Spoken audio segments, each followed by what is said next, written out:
Welcome to the peaceful space of sleep-friendly science, where tonight we journey back in time to witness a moment that reshaped our world, told as a gentle story of cosmic change. Imagine a world long ago bathed in ancient sunlight. Tonight, we drift back 66 million years to explore the story of the asteroid's shadow the day the sky fell and the intricate, delicate chain of events that followed, forever altering the course of life on Earth. Now settle in, take a deep breath, and let the soft sounds guide you as we begin tonight's journey into the unknown.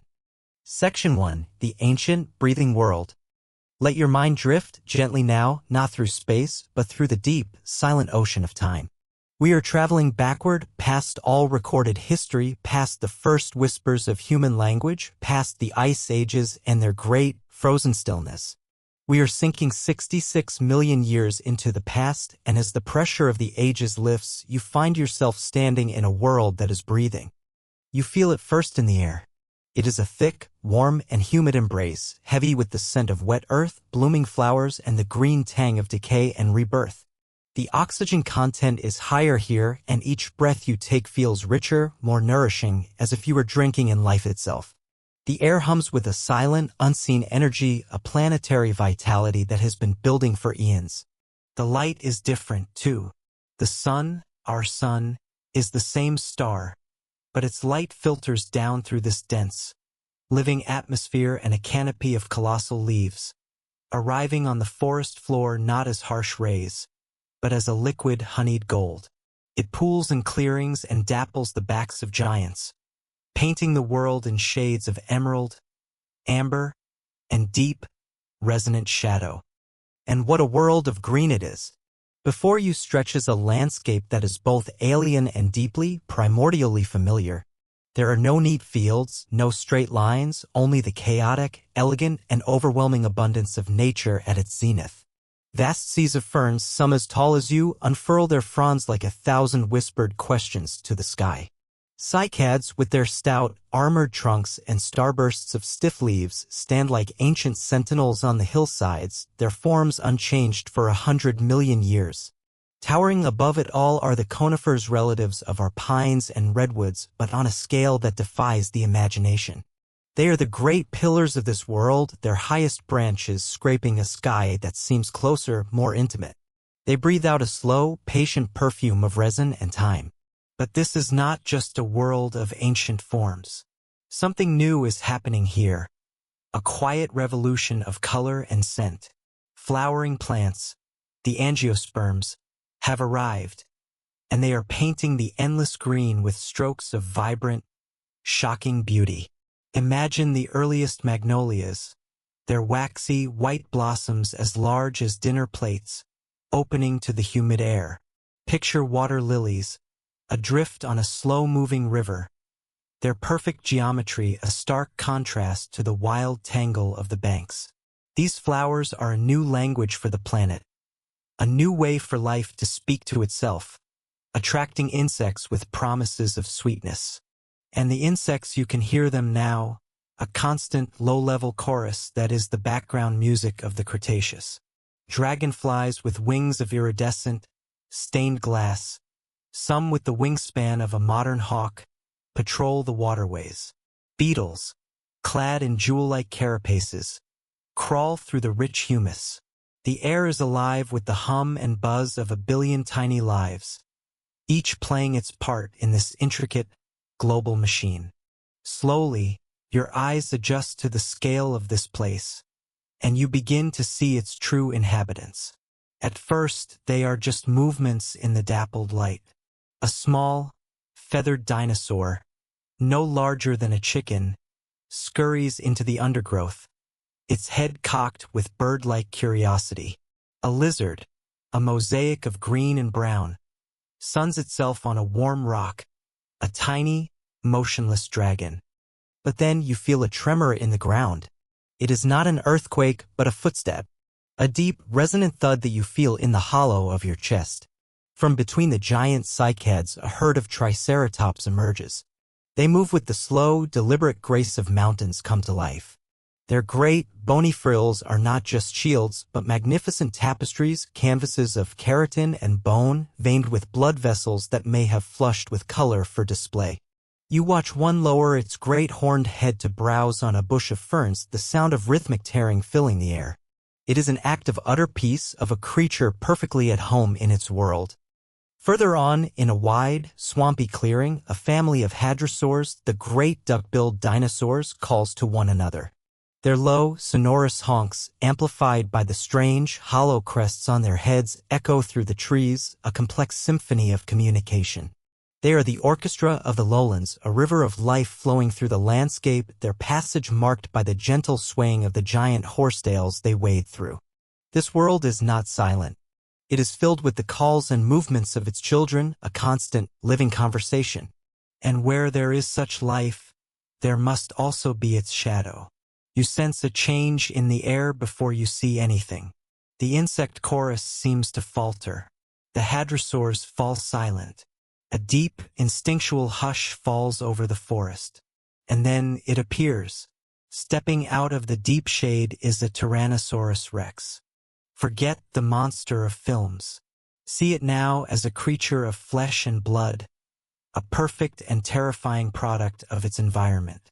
It stands nearly 2 stories high, a being of immense power, its great head held aloft, tasting the air. Its eyes, unlike those of many other dinosaurs, face forward, granting it the binocular vision of a true predator, the ability to judge distance with lethal accuracy. It is not evil. It is not cruel. It is the keystone in the arch of this world, the force of gravity that gives shape and meaning to the lives of the herbivores. Its presence creates a clearing, a space of profound and terrible respect. Takes a step, and the ground trembles again. It is a king in its own kingdom, utterly unaware that its reign, and the reign of all its kind, is measured now in mere hours. You look up past the canopy to the sky, and there you see another kind of majesty. A Quetzalcoatlus, a pterosaur with a wingspan as wide as a small airplane, soars on the thermal currents. It is not a bird, not a dinosaur, but something else entirely, a master of the Cretaceous skies. It glides with an effortless grace, a living kite, its long, toothless beak pointed forward. Its passage casts a fleeting shadow on the world below, a long, thin darkness that schemes over the backs of the Triceratops, across the silent hadrosaurs, and over the great predator itself. A shadow from the sky. It is a world in its final, perfect afternoon. A mother Maiasaura is tending to her nest in a vast, communal breeding ground. A mosasaur, a 50-foot marine reptile, is hunting in the warm, shallow sea that splits North America in two. Life is a complex, beautiful, and unbroken tapestry. From the deepest oceans to the highest flying pterosaur, it is a single planetary masterpiece, a symphony that has been playing with infinite variations for more than 150 million years. It is a world that believes it has a forever, a world that has no concept of an ending. And as the sun begins to lower, casting long, dramatic shadows across the land, the planet continues its gentle, rhythmic breathing. The air cools. The day creatures settle. The night creatures begin to stir. Under the light of a familiar moon and the gaze of the same distant, silent stars we see today, the earth turns. It turns, as it always has, a jewel of impossible life in the vast, velvet darkness of space. Oblivious, unknowing, a perfect world, drifting serenely towards an appointment it did not make, with a traveler from the void that is now, finally, drawing close. Section 2, The Traveler from the Void. And now we lift our gaze. We let the ancient, breathing world below us shrink away, its chorus of life fading into a soft, planetary hum. We rise above the thin, soaring form of the Quetzalcoatlus, above the highest wisps of cloud, through the blue gradient of the sky until it deepens into the indigo and then the pure, velvet black of space. The earth becomes a beautiful, marbled sphere behind us, glowing with the soft, reflected light of the sun. It hangs in the darkness, a lonely cradle of life. But it is not alone. Something is coming. Far out beyond the orbit of Mars, in the great, cold river of stone that flows between the red planet and the gas giant Jupiter, is where our traveler was born. Imagine this place, the asteroid belt. It is not a crowded demolition derby as often pictured, but a vast, dark wilderness, a scattered garden of rock and metal where the seeds of a planet fail to sprout. For billions of years, our traveler has drifted here. It is a piece of the solar system's primordial memory, a lump of rock and ice and carbon 10 kilometers across. A flying mountain born in the same spinning cloud of dust and gas that formed the Earth, the Sun, and you. Think of its long, quiet life. For eons uncounted, it tumbled slowly in the dark, a companion to millions of other silent, aimless wanderers.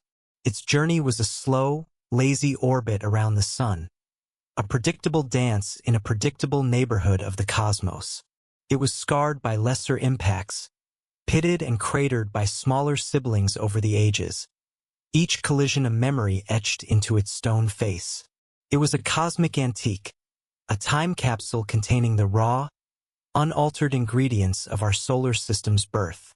Locked within its dark, carbonaceous heart were clays containing water and complex organic molecules, the very letters of the alphabet that life on Earth had already learned to write into epics. It was a messenger, carrying a primordial past, with no particular destination. But the solar system is a place of subtle, powerful forces. Nothing is truly still, and the great, brooding king of this system, the planet Jupiter, holds court just beyond the asteroid belt. Its immense gravity is not a static force but a tide in the ocean of space, a patient, invisible hand that shepherds the flock of asteroids, stirring the river of stone. And one day, in a moment no different from any other for a billion years before it, our traveler drifted through a gravitational eddy, a subtle ripple caused by the giant planet. It was not a violent push, but a gentle cosmic nudge, a fateful caress. But it was enough. Its orbit, once stable and nearly circular, was perturbed. It was stretched into a long, sweeping ellipse. Its quiet life in the outer darkness was over. A new path had been set. It was now a traveler of the inner solar system. Imagine its new journey, this long, lonely pilgrimage. It began to fall inward toward the sun's growing warmth. It swept past the orbit of Mars, the sleeping red god, a silent, rust-colored world that offered no welcome. The sun, once a brilliant but distant star, now grew into a dazzling, dominant presence. For the first time in its long existence, the traveler began to feel warmth on its ancient, frozen surface. Trapped gases, frozen for eons, began to stir within it. Tiny jets of vapor may have hissed from its surface, unseen and unheard in the vacuum, making it tumble just a little faster, a silent testament to its slow awakening. It was an object of profound loneliness. In the vibrant, interconnected world of the Cretaceous Earth, every living thing was part of a web, a network of sound, sight, and scent. But here, in the void, there was only silence, the deep, resonant, and absolute silence of space. The traveler heard nothing. It felt nothing but the sun's growing radiation and the inexorable, gentle pull of gravity. It moved without sound, without effort, a ghost of a mountain gliding through the black. Its path was now a grand, sweeping arc that crossed the orbit of Earth.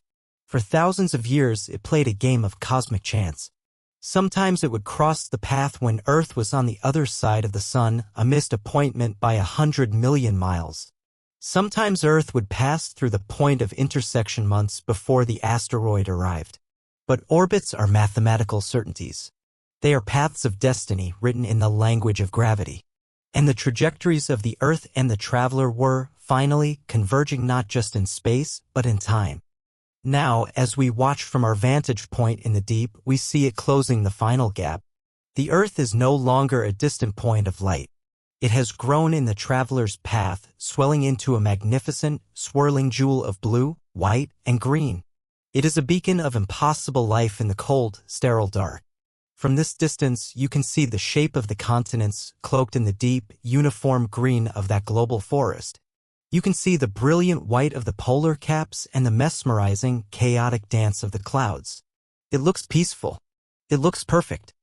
The traveler feels the Earth's presence now, not as sight, but as a deepening of the gravitational tide. The gentle pull it has felt from the sun is now joined by a more intimate, more urgent summons. It is being reeled in, drawn down an invisible well in space-time.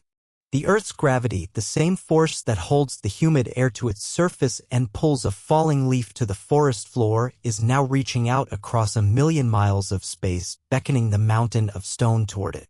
Gravity is a patient hunter, and its trap was set at the dawn of time. Let us try to comprehend the incomprehensible. This object is the size of Mount Everest. Imagine taking the colossal peak with its jagged summits and immense weight and launching it into the void. Now accelerate it. Not to the speed of a jet or even a spacecraft we might launch. The traveler is moving at 20 kilometers per second. That is more than 60 times the speed of sound. It is a speed so immense that the air in front of it will not have time to move out of the way.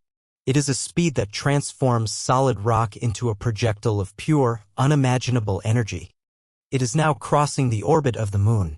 The final stage of its journey has begun. It has traveled for perhaps millions of years on this new path, a silent, solitary pilgrim. Its journey will be over in less than 15 minutes. Down below, on the sunlit side of the planet, life continues its ancient rhythms. Dinosaurs browse in the forests of North America. Pterosaurs soar over a shallow sea in Europe. In the part of the world that will one day be called the Yucatan Peninsula in Mexico, the morning is bright and clear. The turquoise waters of the Gulf are calm. The air is warm. Small, furry mammals, our own distant ancestors, are sleeping in their burrows, hidden from the great reptiles that rule the day. None of them look up. Nothing in their evolutionary history has prepared them for what is about to happen. There is no instinct for a threat that comes from the void. The traveler is no longer a traveler. It is an arrival. It is a shadow falling upon the world, a shadow of physics and destiny. It carries no malice, no intent. It is simply a rock following a path. But in its final moments, this simple rock has become a messenger of cosmic change on a scale that life has never before witnessed. The sky, the great, stable, eternal blue ceiling of the world, is about to break. Section 3. The sky begins to weep fire. Let us return now to the earth, to that perfect, sun-drenched morning in the world that will one day be Mexico. Find yourself standing on a limestone shore, looking out over the tranquil, turquoise water of a shallow sea. The air is warm and soft on your skin. A gentle breeze whispers through the fronds of the nearby cycads. In the distance, a flock of Cretaceous water birds takes flight, their calls echoing in the peaceful air. Everything is as it should be. The sun is a familiar, life-giving disk in a sky of perfect, unbroken blue. But then you notice something. It is infinitesimally small at first. A flaw in the perfection. A point of light in the sky where no point of light should be. It is not a star, for this is daytime. It is not a distant pterosaur, for it does not move with the grace of life. It is something other. It appears suddenly, a tiny, brilliant pinprick, as if someone has poked a hole in the blue fabric of the sky, letting a fiercer, whiter light shine through from whatever lies beyond. The creatures of this world do not see it at first. A browsing dinosaur is concerned only with the ferns at its feet. A small mammal is asleep in its cool, dark burrow. But the high-flying ones, the masters of the upper air, might have been the first to witness the anomaly. Imagine a lone Quetzalcoatlus gliding on the high, thin currents, its incredible eyesight scanning the world below. Perhaps it lifts its gaze for a moment, and its bird-like brain registers this new star, this impossible light. There is no fear, not yet, only a deep, primal curiosity. What is this new thing in its kingdom? Down on the surface, the pinprick of light is growing. It is not growing in the gentle way a cloud swells. It is swelling with an alarming, mathematical certainty. It brightens and brightens again until it outshines the morning star. Then it rivals the moon. And then, in the space of a few heartbeats, it becomes a second sun, a terrible and unwelcome sun that begins to move with impossible speed across the dome of the sky. This is the moment the traveler from the void meets the Earth's embrace. It has plunged into the outermost layers of the atmosphere, that thin, precious envelope of gas that has protected life for billions of years. The atmosphere, a shield of air and water vapor that has always been a gentle friend, now becomes an agent of incredible violence. At 20 kilometers per second, the air molecules do not have time to be pushed aside. They cannot flow around the traveler. Instead, they are compressed, slammed together in front of the descending mountain of rock with a force so extreme that their very structure is broken. They are not just heated, they are turned into a state of matter you would normally only find in the heart of a star, a plasma. A seething, incandescent shock wave of superheated gas, hotter than the surface of the sun, forms a blindingly bright cocoon around the asteroid. The traveler is no longer a dark rock. It is now a being of pure light, a self-made star streaking through the upper atmosphere. It is a wound in the heavens, and the wound is bleeding fire. And still there is silence.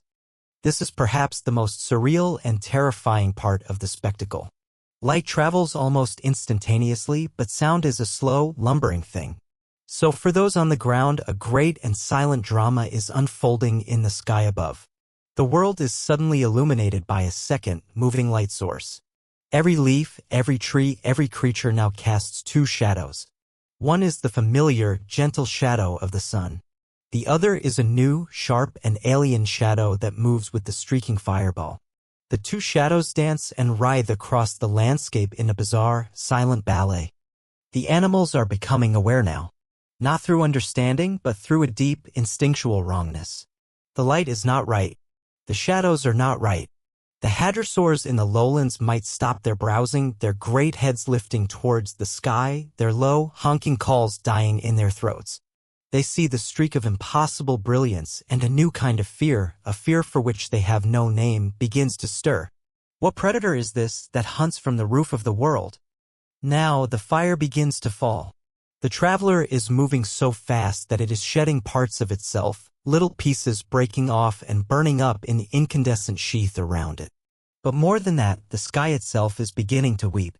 The trail behind the main object is a long, luminous scar that hangs in the air, a tunnel of plasma and vaporized rock dozens of miles long. It is a celestial brushstroke painted across the blue canvas in hues of white, blue, and a terrible, chemical yellow. And with the light comes the heat. This is not the gentle warmth of the sun. This is a blast of pure, radiant energy from the plasma shockwave. On the ground directly below its path, the air temperature begins to rise rapidly and unnaturally. You feel it on your skin, a prickling, intense heat, as if you have stepped too close to a colossal bonfire. The water in the shallow sea begins to steam, thin wisps of vapor rising from its surface as if in a collective sigh of fear. The broad, green leaves of the tropical plants begin to curl at the edges, the water within them boiling. They turn brown, then black. Dry tinder on the forest floor, basking in this sudden, unholy furnace, begins to smolder. The world is being cooked from above. The traveler is now only seconds from its destination. It has traversed the entire atmosphere in the time it takes to draw a few deep breaths. For anything within a few hundred miles of the impact point, it is no longer a streak in the sky. It has grown to fill the horizon, a descending, expanding globe of pure, white-hot energy. It has blotted out the sun. It has blotted out the blue of the sky. The world is now lit only by the light of its own destruction. Imagine the last moment from the perspective of a creature on that shore. A sea turtle, perhaps breaking the surface for a breath. It sees not the sky it has always known, but a ceiling of blinding fire descending upon it. There is no time for fear. There is no time for comprehension. There is only a final, overwhelming spectacle of impossible light and heat. The silent, terrible movie is about to have its sound turned on. The traveler, this messenger from the deep cold of space, has crossed the final veil. It is no longer in the sky. It is here. It is descending into the shallow, warm waters of the Yucatan. The mountain of stone, now a mountain of starfire, is about to touch the skin of the Earth. And in that touch, it will deliver a message of such energy and power that the planet will not just be scarred, but remade.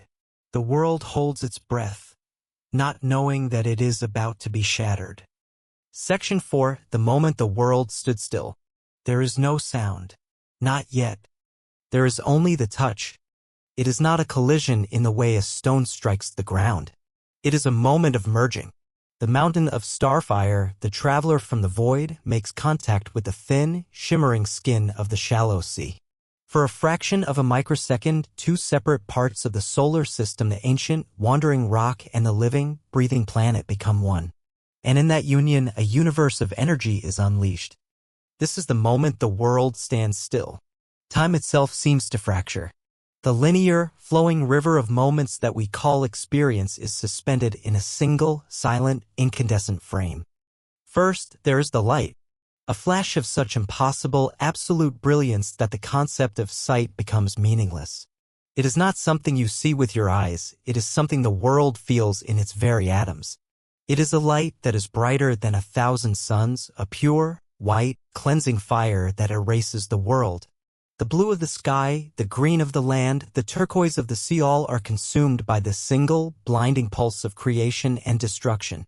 For this one instant, a new star is born on the surface of the earth, and in its light, all shadows vanish. And then the transformation. The energy of motion, the kinetic force of that 10-kilometer mountain moving at cosmic speed, does not simply transfer. It converts. It transforms matter itself. The asteroid does not shatter, it ceases to exist as rock. In less than the blink of an eye, the entire mass of the traveler, and 100 times more mass from the Earth's own body, is vaporized. Not melted, not boiled. Vaporized. Turned from solid stone and liquid water into a gas of individual atoms, superheated to a plasma hotter than the sun's core. Imagine the bedrock of the Earth. Layers of limestone and sulfate-rich minerals laid down over 100 million years of slow, patient life. This rock, which has known only the immense pressure of geology and the slow passage of time, is now subjected to a force so alien it breaks every rule of its existence. The solid crust of our planet, for a radius of miles, behaves like a liquid. You are witnessing the birth of the crater. It is not a hole being dug. It is a splash in the very bedrock of the world. The Earth's crust recoils from the point of impact, peeling back like the petals of some monstrous, geological flower opening in a fraction of a second. A wave of rock, miles high, is thrown outward, a ripple in a pond of stone. This is the transient crater, a wound in the planet's skin 100 kilometers wide and 30 kilometers deep, gouged out in the first 2 seconds. The Earth itself is breathing a sharp, violent intake of breath. And then, like a liquid, the planet seeks equilibrium. The immense pressure from below pushes the floor of this new chasm upward.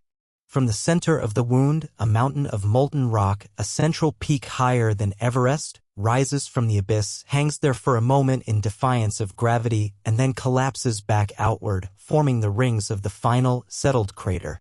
It is a single, slow, planetary heartbeat, a gasp of stone and fire. Now the silence breaks. The sound arrives, but it is not a sound you could ever hear. It is a physical assault. The silent, expanding fireball has pushed the atmosphere away from it, creating a shell of hypercompressed air. This shell, this wall of pure pressure, now moves outward from the point of impact at a speed far exceeding that of sound. It is a ring of thunder that is not a noise but a solid object, a transparent, crushing wave. Where this wave passes, the world is unmade. Trees are not blown over, they are atomized, turned to dust and splinters in an instant. The very ground is scoured clean. The sound is so powerful that it would rupture the cells of any living thing in its path. It is the sound of the sky screaming, a single, planetary syllable of pure, concussive force that will circle the globe multiple times, a ghostly echo of the moment the world was broken. And the breaking is not just on the surface. It goes deeper. The impact is so profound that it sends a shockwave not just through the air, but through the solid body of the Earth. A seismic wave of unimaginable power begins to radiate outward from the Yucatan, through the crust, through the mantle.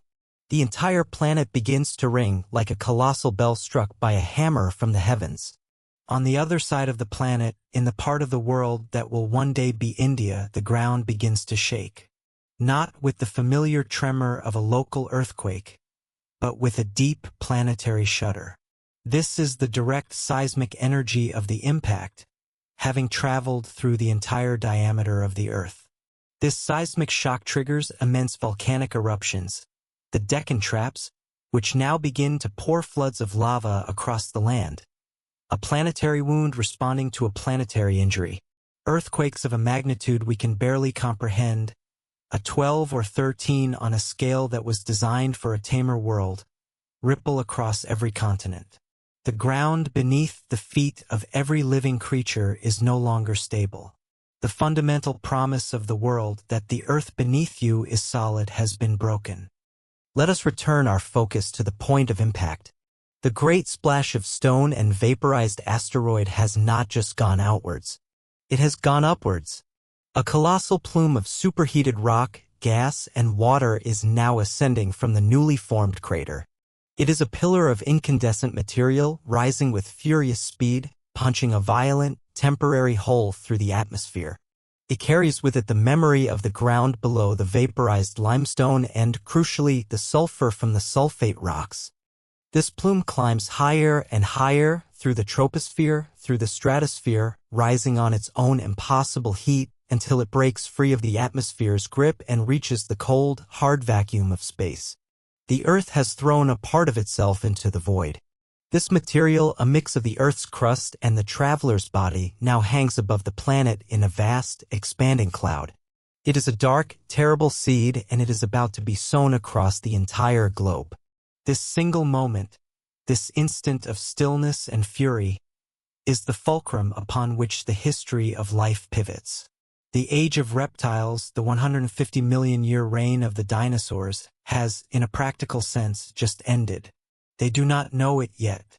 The vast majority of them, far from the impact, are still alive. But the systems that supported their world, the sun, the air, the ground, the sea, have been given a fatal blow.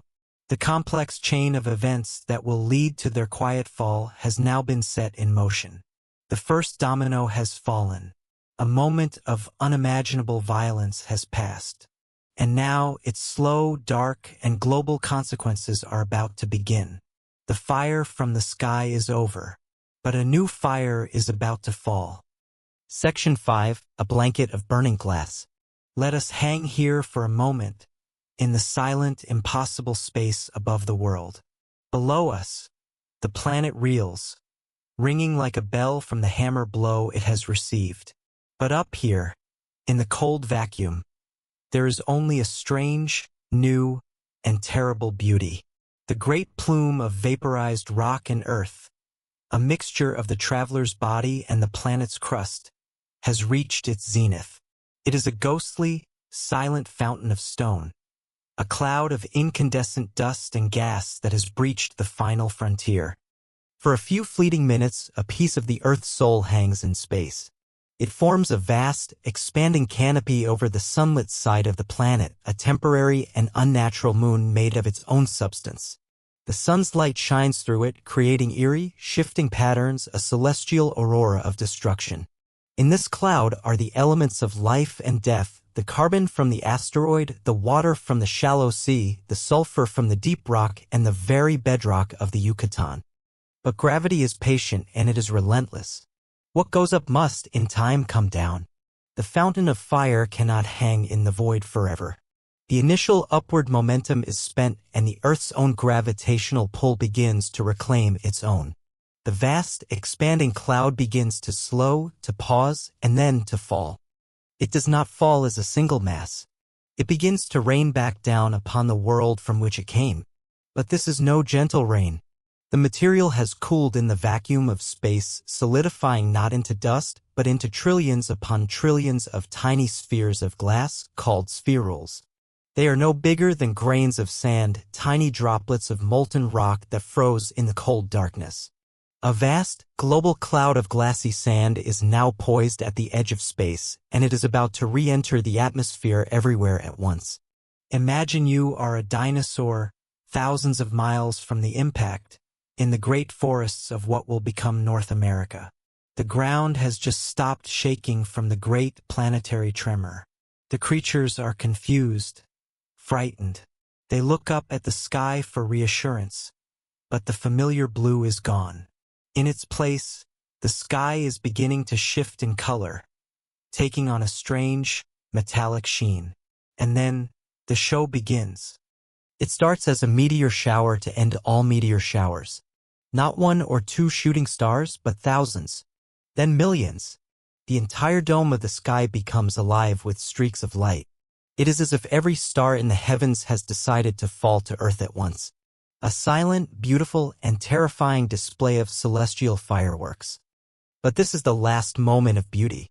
Because each of these tiny falling stars, each grain of glassy sand, is a source of intense heat.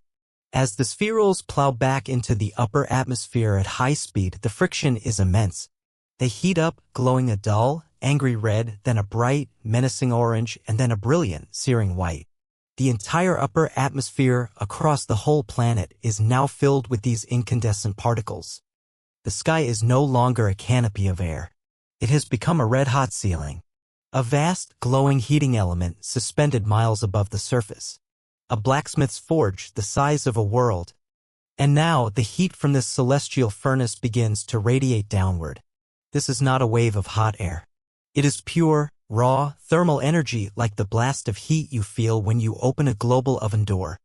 The effect on the surface is almost instantaneous, and it is horrifying. Let your mind's eye drift over the planet. Watch as the broad, green leaves of the Cretaceous jungles begin to smoke, then curl, then burst into flame. See the dry grasses of the open plains turn brown and then ignite in a flash as if touched by an invisible match. The rich canopy of the global forest, from North America to Asia, a forest that has stood for millions of years, begins to burn. This is not a fire that spreads from a single point. It is a fire that begins everywhere at once. The world does not catch fire, it is set on fire, roasted from above by its own sky. Any living thing caught in the open is doomed. The radiant heat is so intense it would cook flesh in minutes. The air temperature at the surface leaps to hundreds of degrees. The world has been placed inside a furnace. Imagine the panic of the great animals. A herd of triceratops, which a few moments ago was grazing peacefully, is now caught in a world that is spontaneously combusting. There is nowhere to run, nowhere to hide. The very air is fire. The ground is fire. The sky is fire. The great creatures, so perfectly adapted to their world, are now aliens in a new and hellish landscape, their reign ending not in a battle but in a planetary fever. The oceans, the great, deep sanctuaries of life, are not spared. The surface water exposed to this radiant broiler begins to boil. A thick, hissing steam rises from the sea, a global shroud of mist and despair. Any creature that needs to surface for air, the majestic mosasaurs, the long-necked plesiosaurs, would rise into a world of flame and unbreathable, superheated air. And what of the sound? The silent, falling stars have given way to a new symphony. It is the roar of 1 billion acres of forest burning at once. The crackle and crash of ancient trees surrendering to the flame. The hiss of boiling seas. It is the sound of the world holding a funeral pyre for itself. A deafening, planet-wide lament of fire. But even in this global inferno, there are havens. Small pockets of survival. A small mammal, our distant, furry ancestor, is curled in the deep, cool darkness of its burrow. The searing heat passes over the surface, but the insulating blanket of earth protects it. A turtle or a crocodile, submerged in the heart of a deep lake or a wide river, might survive the initial heat pulse, the water above it boiling away but the depths remaining survivably cool. A seed, buried in the soil, is shielded from the fire that consumes the parent plant above. The firestorm rages for hours. It is a short, violent, and absolute event. It consumes a vast portion of the world's surface biomass. The intricate, green tapestry of the Cretaceous is being systematically burned away, leaving a scorched, blackened canvas. The fire also consumes a huge amount of atmospheric oxygen, making the air thin and toxic, thick with the smoke and ash of a burning world. And as the last of the glassy spherules rain down, and the fires begin to slowly, grudgingly subside, a new reality dawns. The heat begins to fade, but the light does not return. The sky, which was first blue, then white, then red, is now turning black. The immense global firestorm has thrown an unthinkable amount of soot and smoke into the upper atmosphere. This soot now joins the fine dust from the initial impact that is still suspended high above. A new blanket is being laid upon the earth. It is not a blanket of burning glass anymore. It is a thick, impenetrable shroud of black dust and greasy soot. The intense, searing heat of the firestorm is over. But as the smoke-filled sky darkens, a new and different kind of chill begins to settle upon the land. The sun, the source of all life and energy, is being blotted out. The world has survived the fever. Now it must face the long, dark, and frozen night. Section 6. The long, sunless winter. The fires have died down. The terrible, searing heat that roasted the surface of the planet has faded, leaving behind a world of black and gray. The air, once thick with the scent of green, living things, now smells of ash, smoke, and the cold finality of stone. The global funeral pyre has consumed itself, and a deep, profound hush has fallen over the scorched landscape. And now a new phase begins. It is a slow, creeping, and insidious change. You feel it first as a chill in the air, a cold that is alien to the warm, greenhouse world of the Cretaceous. A cold that seeps into the bones of the world itself. Look up. The sky is gone. In its place is a uniform, featureless ceiling of impenetrable darkness. The vast cloud of fine dust from the vaporized asteroid and the immense quantities of black, greasy soot from the global firestorm have now mingled and spread high in the stratosphere. They have formed a stable, global shroud that the weather of the lower atmosphere cannot touch. The sun, the great engine of life, has not gone out. But from the perspective of the Earth's surface, it has vanished. The day becomes a perpetual twilight. A dim, murky gloom that is darker than any stormy day, a darkness that persists hour after hour, day after day. And when night comes, it is a blackness that is absolute. A deep, starless, moonless void that is total and terrifying. The familiar rhythms of day and night, the fundamental pulse of planetary life, have been broken. With the darkness comes the cold. Without the sun's light reaching the surface, the planet can no longer replenish its warmth. The Earth is now only losing heat, radiating its stored energy out into the blackness of space. The drop in temperature is not instantaneous, but it is dramatic and relentless. In the days and weeks that follow the impact, global temperatures begin to plummet. The warm, tropical world is plunged into a sudden, shocking ice age. Imagine the survivors. The few, the fortunate, the hidden. A small dinosaur that found shelter in a cave, a crocodile that stayed submerged in a river's muddy bottom, our own shrew-like ancestor huddled in its deep burrow. They emerged from their shelters not into the world they knew, but into a foreign, frozen nightmare. The landscape is a monochrome canvas of ash and char. The blackened skeletons of giant trees stand like skeletal fingers pointing at a sky that offers no comfort. A fine layer of gray dust and black soot covers everything. A soft, silent blanket of death. And it is cold. A deep, biting cold that the creatures of this era have never experienced. The survivors, who were built for a world of constant warmth, now find their bodies struggling against a cold they cannot fight. But the greatest and most immediate consequence of the darkness is the death of the green. Photosynthesis, the most important chemical reaction on Earth, the magic trick that turns sunlight into life, has stopped. It cannot happen in the dark.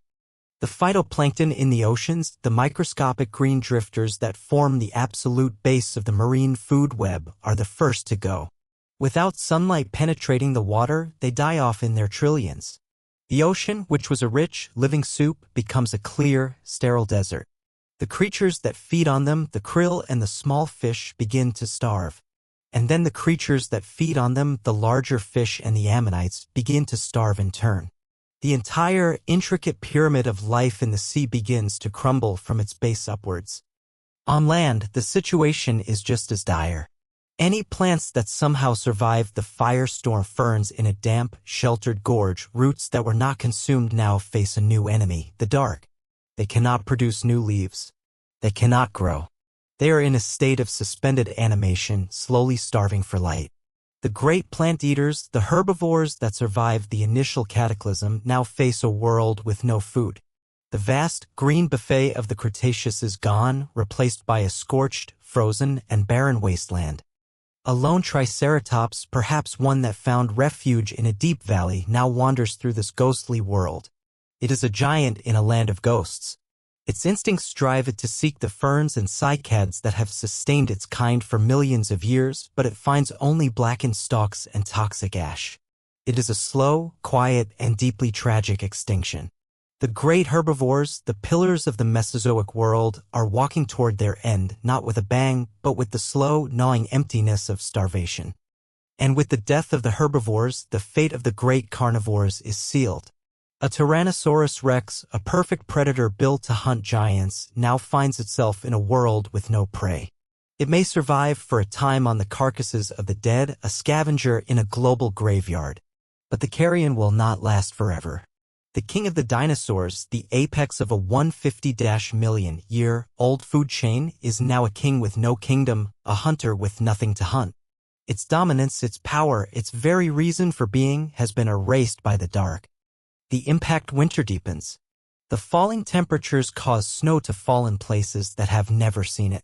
The tropics are dusted with a layer of white, a surreal and alien sight. Ice begins to form on the edges of the inland seas. The world is being remade into a frozen planet. And the sky continues to weep. Not fire this time, but a slow, acidic rain. The sulfur that was thrown into the atmosphere from the vaporized Yucatan rock has combined with water vapor to form vast clouds of sulfuric acid. This acid now begins to rain down on the land and sea. It is a fine, persistent drizzle that is corrosive and deadly. It acidifies the soil, making it even more difficult for any surviving plant life to regrow. It changes the chemistry of the lakes and rivers, killing the fragile creatures that live within them. And it rains into the ocean, beginning a new and terrible chapter of destruction in the marine realm. Life on Earth is being attacked from all sides. There is no light. There is no warmth. There is no food. And the very rain that falls from the sky is poison. This is the great filter. This is the bottleneck through which all life must now pass. Survival is no longer about being the biggest or the strongest or the fastest. The rules have changed. Survival is now about being small. It is about being able to hide. It is about needing very little food, being able to eat anything, insects, roots, the dead. It is about being a generalist, not a specialist. The meek, the humble, the overlooked, these are the creatures that now have a chance. Our own tiny, nocturnal, burrowing ancestor is perfectly, if accidentally, suited for this new world. It lived in the dark already. It ate insects and grubs that it could find in the poisoned soil. It was small enough that its need for food was minimal. It was warm-blooded, able to generate its own heat against the creeping cold. While the giants fall, brought low by the collapse of the world they ruled, the small things endure. They huddle in the darkness, in the cold, waiting.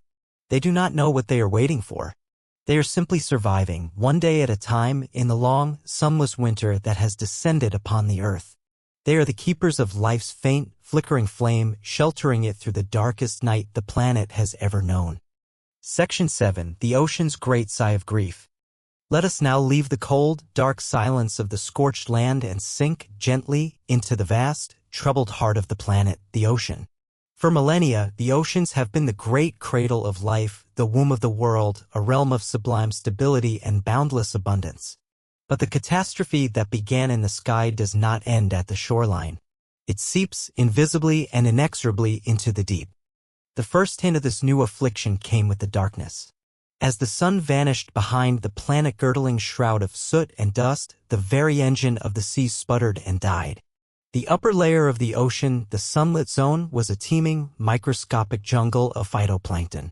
These tiny green organisms, each a living jewel of chlorophyll, were the true lungs of the sea and the foundation of all its life. In the perpetual twilight of the impact winter, they could no longer drink the light. And so they perished. Imagine the scale of this silent death. Trillions upon trillions of microscopic lives, a living pasture larger than all the continents combined, simply faded away. The water, once cloudy and rich with life, began to turn unervingly clear. The great, vibrant soup of the Cretaceous ocean was becoming a sterile, transparent broth. This was the first wave of the marine extinction, a great silent famine that began at the very bottom of the food chain. But now a second, more insidious plague arrives, carried on the weeping of the sky. The acid rain born of the vaporized sulfur-rich rock from the impact site has been falling relentlessly on the frozen continents. But most of it falls here, into the ocean. The ocean has a skin, a delicate chemical balance known as its pH. For eons it has maintained a gentle alkalinity, a state perfectly suited for the creation of shells and skeletons. Now this balance is being violently assaulted. Think of the ocean as a great, living body, and this acid rain is a poison being poured into its veins. At first, the vastness of the water acts as a buffer, absorbing the shock. But the rain is global and it is persistent. Slowly, inexorably, the surface waters of the world's oceans begin to acidify. This is a chemical war fought on a molecular level, and its first victims are the architects. Life in the ocean had mastered the art of building with the sea's own ingredients, pulling dissolved calcium and carbonate from the water to construct its homes, its armor, its very form. The phytoplankton, the coccolithophores, were not just food, they were tiny artists, encasing themselves in exquisitely complex plates of calcium carbonate like microscopic suits of spun moonlight. In the newly acidic water, this armor can no longer be formed. Worse, the existing shells begin to dissolve. The very foundation of the ocean is not just starving, it is dissolving. This chemical devastation cascades upwards. Consider the ammonites, those beautiful, spiraling predators that have been a cornerstone of marine ecosystems for hundreds of millions of years. They are masters of buoyancy, their chambered shells a masterpiece of natural engineering. But their intricate, pearlescent homes are made of the same vulnerable chalk. As they move through the acidifying water, their shells begin to corrode. The water itself becomes a solvent of life, an invisible fire that eats away at their form. The ammonites, which survived the great dying at the end of the Permian, which diversified into thousands of species, cannot survive this. Their lineage, ancient and proud, ends here in a clear, sterile, and corrosive sea. And the reefs, the magnificent, sprawling cities of the Cretaceous ocean. Imagine the great rudist reefs, not of coral, but of strange, giant, tube-like clams, forming structures as vast and complex as any modern coral reef. They are living metropolises, teeming with fish, crabs, and a million other creatures. A riot of life and color built upon a foundation of biological stone. The darkness had already dealt them a devastating blow, killing the symbiotic algae that lived within their tissues and provided them with energy.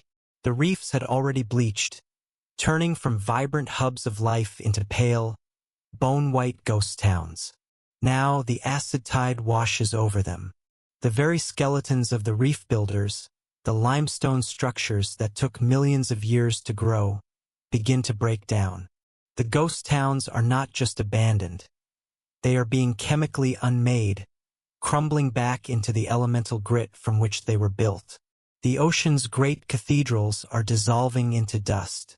Even the largest hunters are not safe. A mosasaur, the 50-foot leviathan of the seas, finds its world emptying. The fish it hunts are gone. The ammonites it preys upon are dissolving. The sea turtles are starving. Its immense size, once a symbol of its dominance, now becomes its greatest weakness. An engine of that scale requires a vast amount of fuel, and the fuel has run out. The great marine reptiles, the dragons of the deep, starve in their barren, silent kingdom. But what of the abyss? Surely the deep ocean miles below the surface chaos was a sanctuary? It was for a time. But the abyss lives on what falls from above. For eons, a gentle, constant blizzard known as marine snow has drifted down from the sunlit world, the dead bodies of plankton, the waste of fish, a constant rain of organic matter that feeds the bizarre and wonderful creatures of the crushing dark. When the surface world died, the snow stopped. The great conveyor belt of nutrients that connected the top of the ocean to the bottom was shut down. The deep, which had always been a realm of scarcity, was now a realm of absolute famine. Its inhabitants, adapted to a slow, patient existence, now faced a slow, patient starvation that would last for thousands of years. The deep was not a sanctuary, it was a tomb waiting in the dark. And yet, in this all-encompassing destruction, the ocean begins a slow, planet-sized act of healing itself. This is the great, sorrowful sigh. As the acid pours in, the ocean fights back with its own chemistry. It begins to dissolve the calcium carbonate on the seafloor, the skeletons of trillions of dead creatures, the remains of the ancient reefs.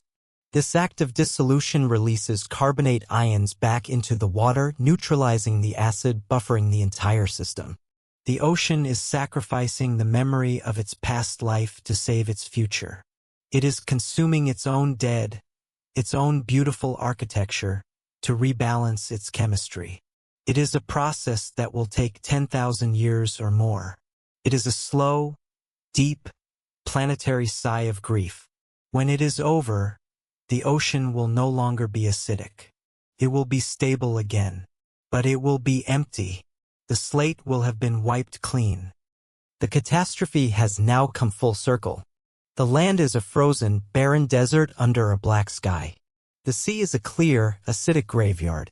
The two great realms of life on Earth have been broken. The stage is now set for the final accounting, for the quiet, inevitable fall of the giants who had nowhere left to hide. Section 8, The Quiet Fall of the Giants. The world is now a ghost of itself. The long winter has taken hold, the acidic rain has poisoned the waters, and the darkness is a constant, suffocating presence. This is the Great Dying. It is not a single, dramatic event, but a slow, grinding process of attrition, a planetary siege. And now we must bear witness to the fall of the giants, the quiet and inexorable end of the age of reptiles. Why did they die? The answer is not simple. It is not just that they were large. It is that they were magnificent, intricate creatures perfectly woven into the fabric of a world that no longer existed. Their every strength had, in the blink of a cosmic eye, become a fatal weakness. Consider the last of the titanosaurs, the colossal, long-necked sauropods that still roamed the southern continents. An animal the size of a building is a testament to abundance.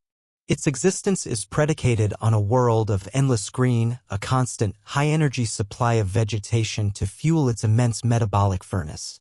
Now it stands in a landscape of ash and frozen, blackened stumps.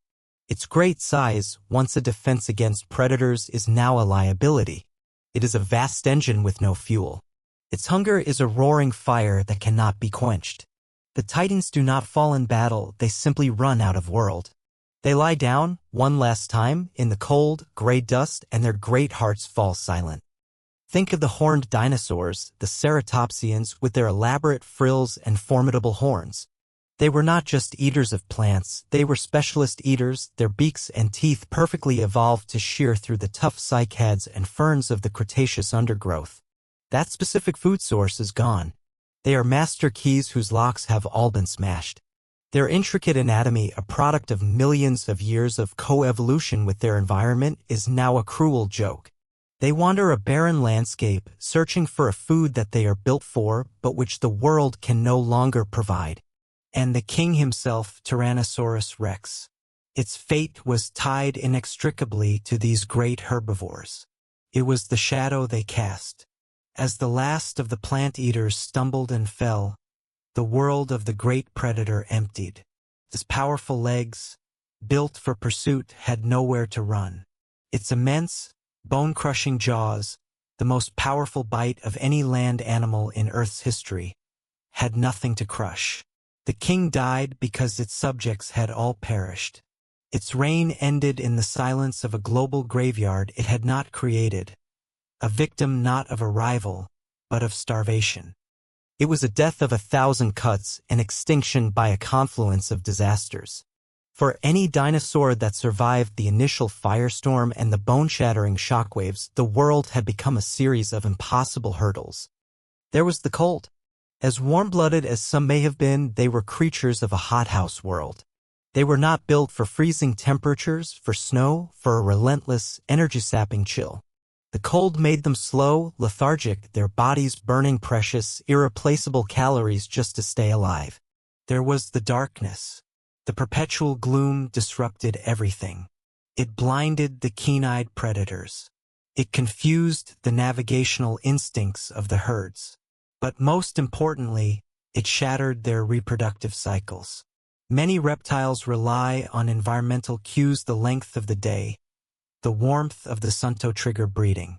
In this new world of endless night and cold, those cues never came. And even if they did, where would they lay their eggs? The ground was frozen and toxic. The nests they would have built from warm, decaying vegetation were impossible to make. The very future of their species, the chain of generations, was broken at its most fundamental link. There was the size itself. A large body takes a long time to grow. A triceratops or a tyrannosaurus took years, perhaps decades, to reach maturity. This new world was not a world for slow growth. It was a world that demanded rapid reproduction and a life lived in the fast lane. The slow, majestic life cycle of the dinosaurs was a luxury the planet could no longer afford. And so they fell. Silently, not all at once, but in a staggered, heartbreaking cascade over months and years. In a sheltered valley here, a lone hadrosaur succumbs to hunger.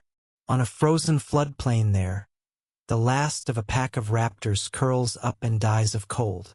They vanished from the earth, leaving behind only their colossal bones, a silent testament to their former glory, waiting to be buried by the slow accumulation of dust and time.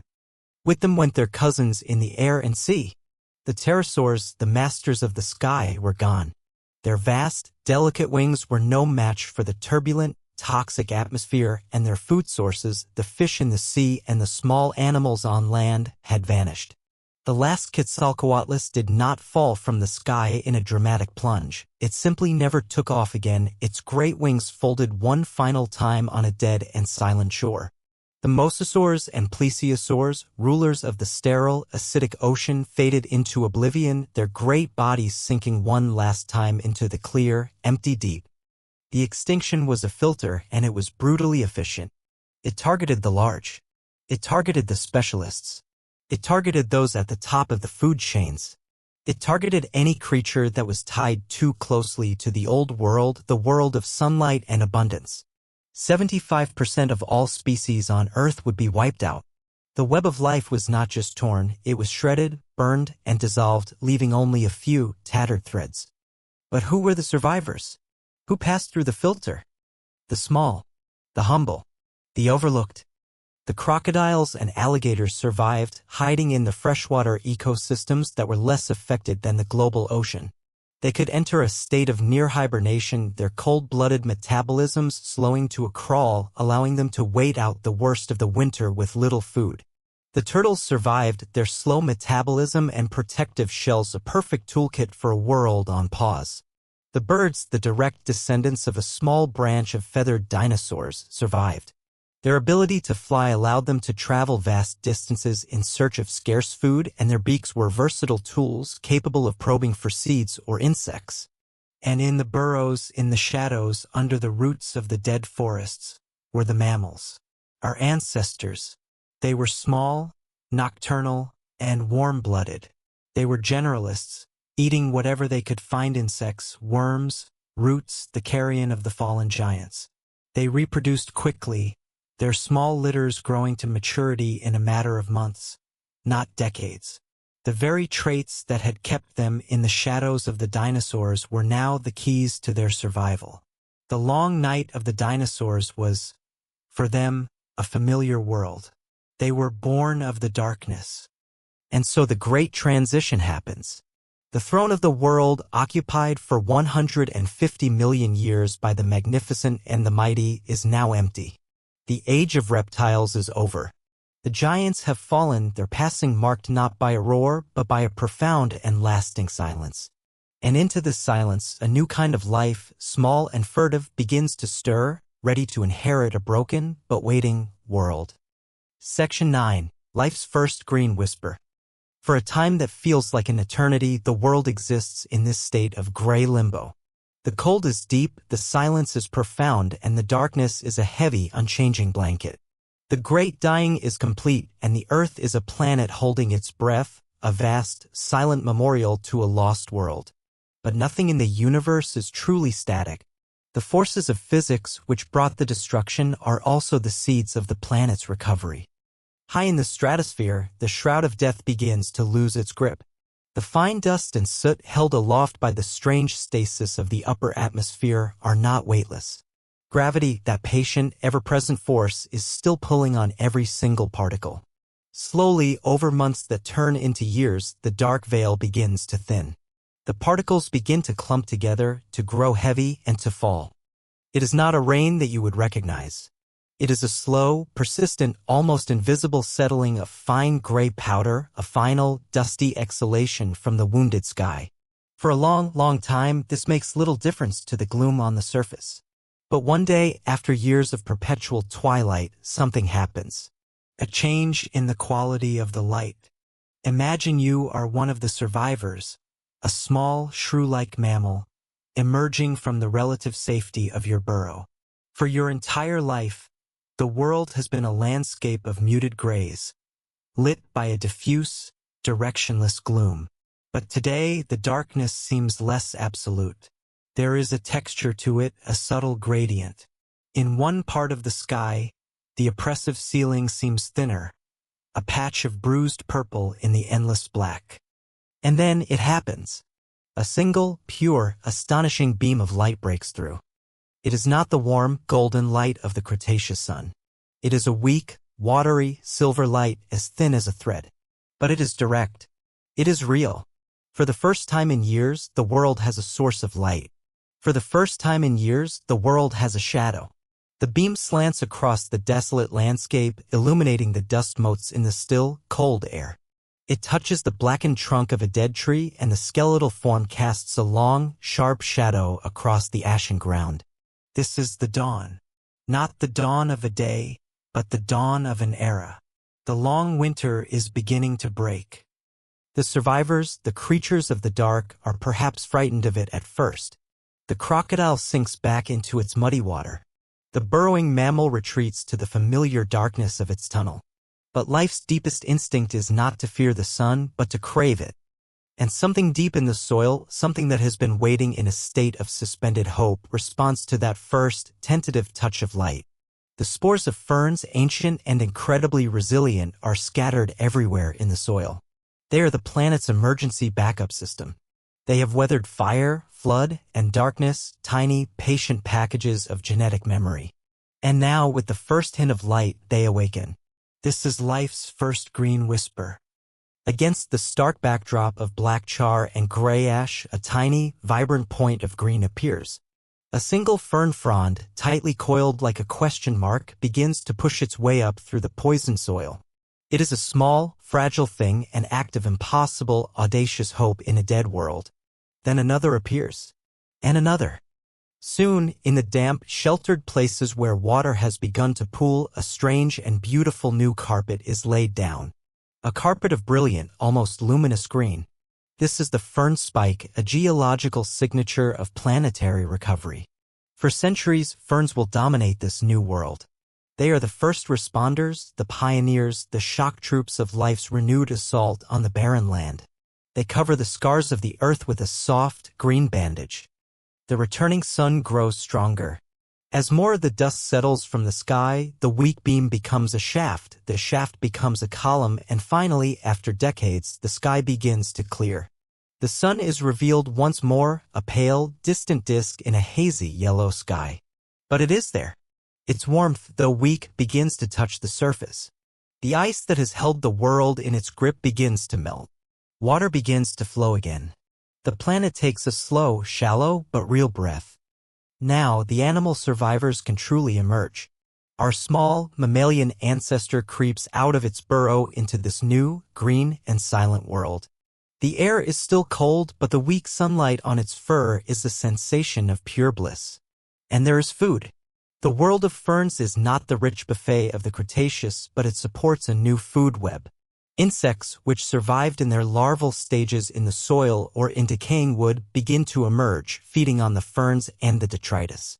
And our ancestor feeds on them. This new world is an empty world. It is a world of ghosts and opportunities. The great ecological niches held for 150 million years by the dinosaurs are now vacant. There are no giant herbivores to browse the vegetation. There are no giant predators to stalk the plains. The throne is empty. The stage is bare. And so, the survivors begin to experiment. Evolution, which had been constrained by the dominance of the reptiles, is now unleashed. With no giant predators, our mammalian ancestors no longer need to be exclusively nocturnal. For the first time, they can step out into the daylight, into the growing warmth of the new sun, without fear of being eaten by a tyrannosaur. It is a moment of profound liberation. The world is healing slowly. The acid rain has stopped, and the oceans, having consumed their own past, are slowly returning to a chemical balance, though they are still achingly empty. On land, the ferns are joined by other, hardier plants. The first flowering plants, the angiosperms that were just beginning their revolution before the impact, proved to be masterful survivors. Their seeds, tough and resilient, have waited out the darkness. Now they begin to sprout. A flash of color, a single, small, white flower opening in a sea of green ferns is a promise of the diversity and richness that will one day return. The planet is being repopulated by the small and the adaptable.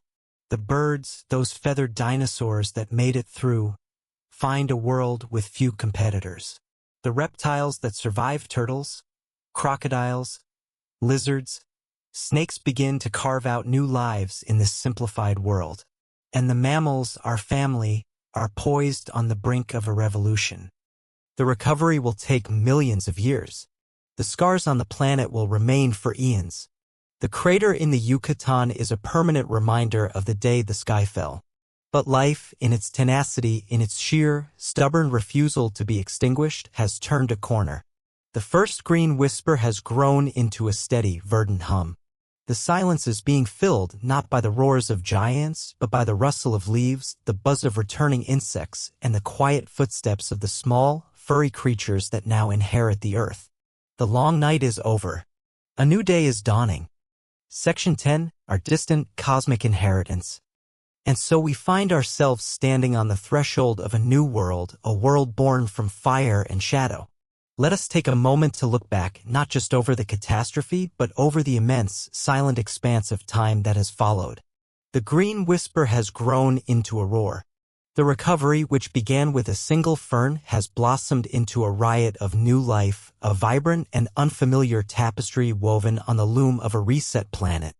The millions of years that followed the long winter were an age of radical experimentation. The world was an empty stage, and the survivors, the humble mammals, were the new actors. Imagine the strange forms that life took in this new world.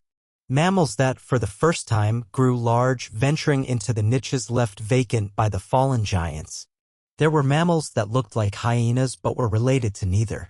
There were giant, flightless birds of prey, the terror birds that briefly took the role of apex predators, a final, fierce echo of the dinosaurian age. It was a chaotic, creative, and sometimes bizarre time as life sought to find its new balance. Our own lineage was part of this explosion. From those small, shrew-like creatures that huddled in the dark, a great tree of diversity began to grow. The primates emerged, taking to the trees of the new forests that were now spreading across the continents. They developed forward-facing eyes, not for hunting in the gloom, but for judging the distance between branches. They developed grasping hands, not for digging, but for holding on tight to their new, arboreal world. In these humble, tree-dwelling creatures, the first, faint glimmers of our own story began. It is a humbling and profound thought. Every part of our human story, every city we have built, every song we have sung, every question we have asked of the stars, was made possible by that moment of destruction. We are here because the dinosaurs are not. We owe our existence to a random, violent encounter with a traveler from the void. The asteroid's shadow, the long, dark pall it cast over the Earth, was also the shadow that allowed our own distant ancestors to flourish. It was the closing of one great book of life and the opening of another. This is our distant, cosmic inheritance. The story of the asteroid is not a story about a world that ended. It is the story of how our world began. It is written into our very DNA. The warm blood that courses through your veins is a trait that helped our ancestors survive the impact winter's chill.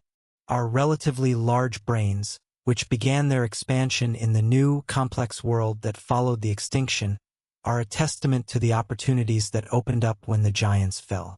When you look up at the night sky, at the silent, serene beauty of the cosmos, remember that it is not always a place of peace.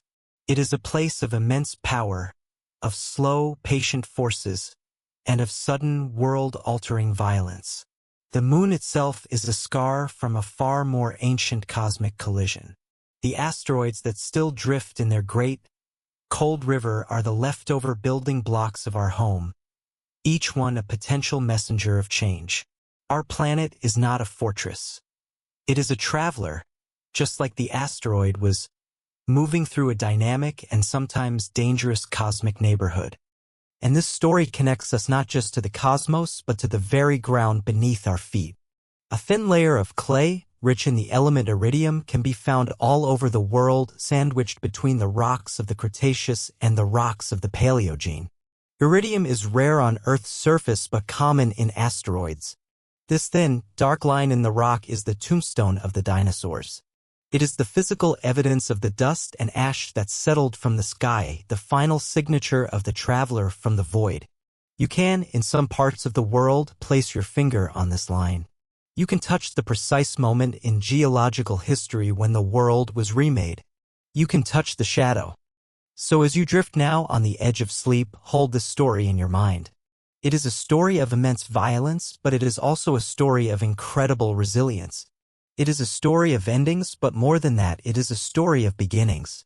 It is the story of how a random act of cosmic chance cleared the stage for the most unlikely of creatures to eventually emerge, to look up at the sky, and to wonder how it all came to be. We are the children of the asteroid's shadow, the inheritors of a world that was broken and then healed, a world that was emptied and then, slowly, beautifully, refilled with new life, new hope, and new possibility. Now, as our journey through time comes to a close, let the echoes of this ancient story fade into the background of your mind. Let the scale of the ages soothe you, a reminder of the deep, patient rhythms of the universe. The world has healed from wounds far greater than we can imagine, and the quiet, persistent pulse of life goes on. Feel the gentle pull of your own breath, a rhythm that connects you to every living thing that has ever been. There is nothing left to do now but to rest. Release the day, let go of all your thoughts, and allow yourself to drift into the peaceful, restorative dark. May your sleep be deep, your dreams be calm, and may you awaken refreshed into the light of a new day. Good night.